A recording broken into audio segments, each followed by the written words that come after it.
Okay, hey, listen. I'm worried you're not getting enough tech news. But don't worry. I got you. I got some for you here, all right? It's perfect. Apple will finally allow the sideloading of apps in the European Union later this spring. And I mean actual sideloading, downloading apps directly from the developer's website, not just from an app store that isn't the App Store. Now, you couldn't hear it, but the second App Store was capitalized. Unfortunately, this doesn't quite mean that Apple just went full Android as put by Android police. In yet another example of malicious compliance with the EU's Digital Markets Act, Apple is arguably treating dev websites worse than it's treating alternative app stores. To be eligible to allow users to download your app from your own website, which is kind of a wild sentence, you are required to have been enrolled in the Apple Developer Program as an EU organization with good standing for 2 years or more. You must submit your apps through Apple's notarization process, and one of your apps must have already been installed more than 1 million times on iOS in the EU, aka the threshold to be eligible for the core technology fee, meaning every subsequent install will cost you 50 euro cents, so Craig Federighi can afford his daily hair appointment and continue to look exquisite. Do they really call them euro cents? Euro cents! Devs will have to meet a handful of other requirements, while iPhone users will have to wade through what seems like 3 or 4 scare screens designed to trigger a fight or flight response before they download an app from a website. If you're covered in cold sweat by the time the app appears on your home screen, Apple's done their job. You wouldn't download an app. Not unless I said so. The European Parliament has voted to adopt the EU AI Act, which limits law enforcement's use of biometrics and prohibits, among other things, AI-enabled social scoring, exploitative behavioral engineering, and emotion recognition systems at work or school. I miss those. I just want the FBI to know when I'm having a bad day. The Federal Bureau of Intimate Feelings. Hey, it's Agent Smith. How are you feeling? I heard Kevin just broke up with you. The act also includes stricter scrutiny and transparency requirements based on the risk an AI system might pose, both to society and its users. Some critics within Europe have criticized the act for going too far and placing European AI firms at a disadvantage to American rivals in terms of development, raising capital, and destroying civilization as we know it. It will be some time before the new law takes full effect, with its new provisions rolling out in phases over the course of the next 2 years to give companies time to come into compliance. But we might need regulation sooner. Take OpenAI's eerily convincing text-to-video generator Sora, which CTO Mira Murati says will be available to the public sometime this year, just days after the leader of the Sora team told Marcus Brownlee that it won't be publicly available anytime soon. Murati also said Sora will get the capability to generate audio and maybe even some amount of nudity. Yes! Not in my Kingdom Hearts. Hopefully after November's election, for the sake of all our sanity and eyes. I don't want to see anything huge, you know what I mean?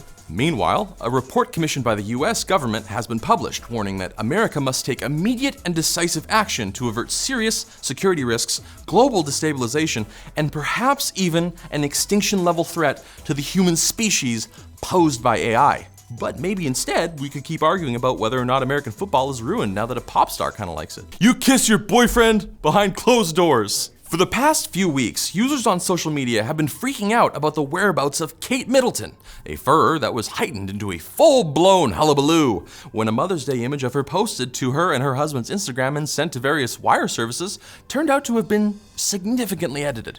Now, if you're unfamiliar with Kate Middleton, she's a lot like Tim Cook, except she's a woman, she's British, and instead of being CEO of Apple, she's the Duchess of Cambridge. Oh, I thought you said Canada. I love Prince Harry. Duchess of Cambridge Analytica. It's probably important to note that Middleton's disappearance wasn't sudden or unexpected.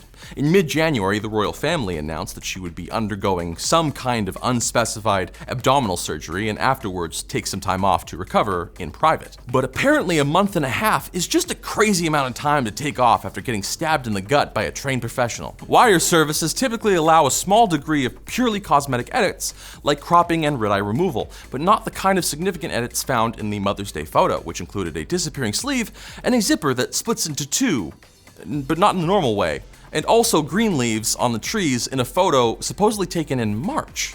This led to the photo being retracted and to some excited social media sleuths claiming that the photo was entirely AI fabricated, or that the princess's face was photoshopped over a stand-in by somebody talented enough to perfectly match the lighting of her face to the scene, but not good enough not to accidentally delete part of her daughter's sweater? All right. It's a post-truth world. Where were you at Sweatergate? According to Tom Warren of The Verge, the photo's metadata indicates that it was shot on a Canon 5D Mark IV and edited using a 2022 version of Photoshop from before AI features were added, possibly because the royal family doesn't want to pay $23 a month for the updates. They're not made of money, just mostly. A tweet apparently directly from the princess has claimed fault for the bad Photoshop job, so I mean, either she's dead or she just had major surgery and was hoping that a quick Photoshop job on an old photo would make you guys leave her alone. I was trying to make my butt look bigger. By not showing it at all. Now it's time for Quick Bits, brought to you by Grammarly, the secure AI writing partner that helps professionals write better and faster, so you can get back to ignoring your boss's emails. It can help you generate ideas, make outlines, or just provide some helpful tips. Does your writing feel flat? Grammarly's rewrite feature can effortlessly paraphrase and enhance your sentences. But that's not all. Grammarly's App Actions feature allows you to stay in flow. No more toggling between tabs. Grab everything you need in one place. And Grammarly's firmly committed to data privacy. They never sell their customers' data to third parties. Sign up and download Grammarly for free at grammarly.com/TL03. If you want to get access to extra features, get 20% off Grammarly Premium. Have you ever wondered what it would be like to eat appetizers after your entree? My guy, let me introduce you to the Quick Bits. Nvidia absolutely dominates the AI accelerator market, but there have been a couple recent developments in alternatives. Infamous hardware hacker George Hotz's company, The Tiny Corp, is building the Tiny Box, a $15,000 AI server powered by RX 7900 XTX GPUs. The hot box. The hot Tiny Box. Or it will be if Tiny can convince AMD to fix their basic shit in their AI acceleration toolkit or open source the firmware and let old GeoHot fix it himself. But if that doesn't work out, legendary chip designer Jim Keller's company, Tens Torrent, launched dev kits for its RISC-V based Grayskull AI accelerator cards right after partnering with multiple Japanese chip companies. Because it's time to reduce the chip market's reliance on island nations that have a tense relationship to China. Oh no. Hello, Japan? Wait, what? According to Mark Gurman, who I write slam poetry about, Apple's now canceled electric vehicle project was not a flashy sports car, but a minivan. Oh god. Presumably, it would have allowed Tim Cook to say, "Buy your mom an iCar." Gurman also said the Apple Silicon team was heavily involved in the Apple car, designing an AI brain that was as powerful as 4 M2 Ultra chips combined. Oh my god. The chip was apparently nearly finished when the car was scrapped. Maybe Tim can use it to give life to an android, the likes of which hasn't been birthed by mortals since the assembly of, well, Mark Zuckerberg. It'll be very expensive. But it might be very good at BJJ. Drivers have found their insurance has increased because their cars are tracking them. Some car manufacturers like GM, Honda, Kia, and Hyundai offer optional features in their connected car apps that track and rate your driving. What they don't say is that they sell that driving data to entities like data brokerage and former adult film star LexisNexis, who then sell that information to insurance companies.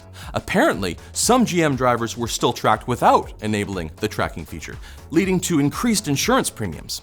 Now that adult film star thing was a joke, but apparently LexisNexis has screwed lots of people. Airbnb will start banning the use of indoor security cameras inside rentals starting April 30th. The previous policy tried to restrict the use of cameras, but was vague enough that abuse has occurred in the past. In their policy update, the company said the change shouldn't be a big deal to hosts since most of Airbnb's listings do not report having a security camera. Now I know that's meant to be careful legal speak, but it sounds like Airbnb knows there are some people covertly capturing buttholes in 4K. Those cameras are already hidden. And researchers from the University of Chicago have claimed that virtual reality headsets like the Quest and Vision Pro might leave users vulnerable to Inception attacks, where a hacker connected to the same Wi-Fi network can control the user's VR environment and manipulate interactions with other users. It's just like the Christopher Nolan movie, except that you can just take the headset off. Just take it off. This might become a more serious risk as these headsets get used in more professional applications. The Vision Pro, for instance, was recently used during neurosurgery, where it was definitely not hacked and used to trick the surgeon into implanting a small rubber duck next to the patient's medulla. Every time you breathe, you quack. And it's not a trick when I tell you to come back on Friday for more tech news. It's friendship! Seriously, man, like, you need to get more tech news. I'm worried about your levels.